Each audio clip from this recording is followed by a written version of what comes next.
এই শীতে যারা এখনও নরম খিচুড়ি ট্রাই করেন নাই সবজি দিয়ে, আমি বলবো একবার হলেও সবজি দিয়ে এই খিচুড়িটা ট্রাই করে দেখবেন। আপনার সময়ও বেঁচে যাবে আর খেতে ভীষণ সুস্বাদু হবে।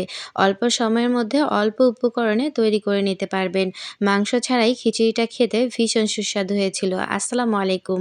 হাই এভরিওয়ান, কেমন আছেন সকলে? আল্লাহর অশেষ রহমতে আমি বেশ ভালো আছি, শুকরিয়া। সবজি খিচুড়ি রান্না করার জন্য প্রথমে আমি 2 কাপ পরিমাণ সবজি নিয়েছি। এই 2 কাপ সবজির মধ্যে আছে সিম, আছে গাজর, সেই সাথে মিষ্টি কুমড়া, ফুলকপি, লাউ, পেঁয়াজ পাতা, টমেটো। আমি এখানে সিমের পরিমাণটা কমিয়ে নিয়েছি। সিমের কারণে কিন্তু খাবারগুলো কালো হয়ে যায় রান্না করার পরে, সেইজন্য। এরপরে এখানে নিচ্ছি পোলাওর চাল 1 কাপ, মুগ ডাল, মসুর ডাল 2 টা মিলিয়ে নিয়েছি 1/2 কাপ। সেগুলো আগে থেকে ধুয়ে পরিষ্কার করে রেখেছিলাম। এই পোলাওর চালটার কারণে খিচুড়িটা কিন্তু খুব দ্রুত হয়ে যাবে। আপনি চাইলে ভাত রান্না করেন যেই চাল দিয়ে, সেই চালটা দিয়েও রান্না করতে পারেন। তবে সেক্ষেত্রে অনেকটা সময় লাগবে। আর পেঁয়াজ কুচি দিলাম 1 কাপ পরিমাণ। হলুদের গুঁড়ি দিচ্ছি 1 টেবিল চামচ, মরিচের গুঁড়ি 1 চা চামচ, ধনে গুঁড়ি 1 চা চামচ আর স্বাদ মতো লবণ সবকিছু এখানে এড করে দিলাম। এড করে দেওয়া হয়ে গেলে আরও নিয়ে নিচ্ছি এখানে আদা বাটা আর রসুন বাটা। নিয়েছি 1 টেবিল চামচ করে। সেই সাথে এখানে এড করে দিলাম 2-3টি তেজপাতা, 3-4টি এলাচ, 3-4টি লং, 2 টুকরো দারচিনি, 1/2 কাপ পরিমাণ রান্নার তেল। এবার এই সবকিছু হাত দিয়ে খুব সুন্দর করে মাখিয়ে নিব। খুব সুন্দর করে যখন মাখিয়ে নিবেন তখন কিন্তু আপনি নিজেই খুব সুন্দর একটা ঘ্রাণ পাবেন। আর এই পর্যায়ে এই কাজটা হাত দিয়েই করবেন, তাহলে রেজাল্টটা আপনি খুব ভালো পাবেন।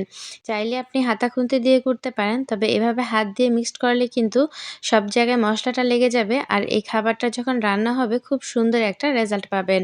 দেখতে পাচ্ছেন আমি হাত দিয়ে কষলে কষলে খুব সুন্দর করে কিন্তু মাখিয়ে নিচ্ছি।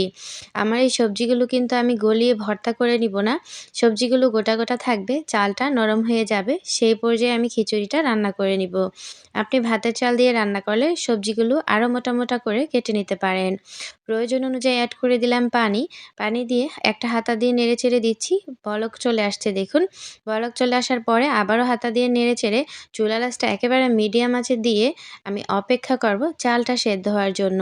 চলে আসলাম চালটা সেদ্ধ হওয়ার পরে দেখুন কীরকম হয়েছে। পানি অনেকটাই কমে গেছে, আমার চালটাও সেদ্ধ হয়ে গেছে। তবে এটা কিন্তু গলে ভর্তা হয়ে যায়নি। প্রত্যেকটি সবজিও কিন্তু আমার সেদ্ধ হয়ে গেছে। দেখতে কিন্তু গোটা গোটা লাগছে, তবে সবজিগুলো সেদ্ধ হয়ে এসেছে। একটা হাতা দিয়ে খুব সুন্দর করে নেড়েচেড়ে নিয়ে উপরে দিয়ে দিচ্ছি প্রায় 1 কাপ মতো ধনেপাতা কুচি। আর সেই সাথে দিয়ে দিলাম 1 টেবিল চামচের মতো ভাজা জিরা গুঁড়ি। দেওয়া হয়ে গেলে ঢাকনা দিয়ে ঢেকে চুলা থেকে খিচুড়ির পাতিলটা আমি নামিয়ে নিচ্ছি। এদিকে একটা বাগার প্রিপারেশন করে নিব, আর বাগার দিলে কিন্তু খিচুড়ির টেস্ট আরও বেড়ে যাবে। বাগার দেওয়ার জন্য একটি প্যানে 2 টেবিল চামচ নিয়েছি রসুন, আমি একটু গোটা গোটা করে কেটেছি, খুব বেশি কুচি করিনি। সেই সাথে নিয়েছি 2 টো শুকনো মরিচ।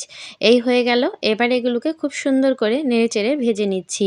এগুলো যখন আমার খুব ভালো করে ভাজা হয়ে যাবে, তখন চুলায় আমি খিচুড়ির পাতিলটাকে আবারও বসিয়ে দিয়ে এই বাগারটাকে খিচুড়ির মধ্যে দিয়ে সাথে সাথে ঢাকনা দিয়ে ঢেকে অপেক্ষা করব 5 মিনিট। আর এই 5 মিনিট আমি চুলার আঁচটা সম্পূর্ণ হাই হিটে রেখে জাল করে নিব।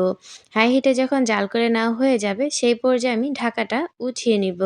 আর এত সুন্দর একটা ঘ্রাণ পাবেন, সেটা আপনারা রান্না করলে অবশ্যই বুঝতে পারবেন। আমার থেকে আপনারা কী ধরনের ভিডিও চান অবশ্যই কমেন্টস করে জানাবেন। এই যে দেখুন, দেখতে কতটা লোভনীয় লাগছে, তাই না? আমার খিচুড়ি রান্না কিন্তু একদম হয়ে গেছে। দেখতে যতটা লোভনীয়, খেতে কিন্তু ততটাই সুস্বাদু। আপনি চাইলে সকালে, সন্ধ্যায় কিংবা দুপুরে যখন তখন ঝটপট এই খিচুড়িটা রান্না করতে পারেন। কোনো ঝামেলাই হবে না। এ পর্যায়ে চুলাটা আমি বন্ধ করে ঢাকা দিয়ে ঢেকে অপেক্ষা করব খিচুড়িটা অনেকটা ঠান্ডা হওয়া পর্যন্ত। তবে অনেকটা ঠান্ডা মানে কিন্তু খুব বেশি ঠান্ডা না। দেখুন প্রায় অনেকটা সময় পরে যখন খিচুড়িটা বেশ কিছুটা পরিমাণ ঠান্ডা হয়ে গেছে, সে পর্যায়ে একটা চামচ দিয়ে আমি আপনাদেরকে দেখিয়ে দিচ্ছি। দেখুন সবজিগুলো আমার গোটা গোটা আছে, তবে ধরলে বা চামচ দিয়ে নাড়লেই কিন্তু এগুলো গলে ভর্তা হয়ে যাবে। কতটা লোভনীয় লাগছে, তাই না? আমার আজকের রেসিপি যদি আপনাদের কাছে ভালো লাগে, অবশ্যই লাইক কমেন্টস করতে ভুলবেন না। আজকের মতো বিদায় নিচ্ছি। সকলেই ভালো থাকবেন, আমার জন্য দোয়া করবেন। আমিও আপনাদের সকলের জন্য দোয়া রাখছি। ভালো থাকবেন সবাই। দেখুন খিচুড়ির সবজিগুলো একদম গোটা গোটা আছে। চামচ দিয়ে একটু আমি আপনাদেরকে কাছ থেকে দেখিয়ে দিচ্ছি, এই যে দেখুন।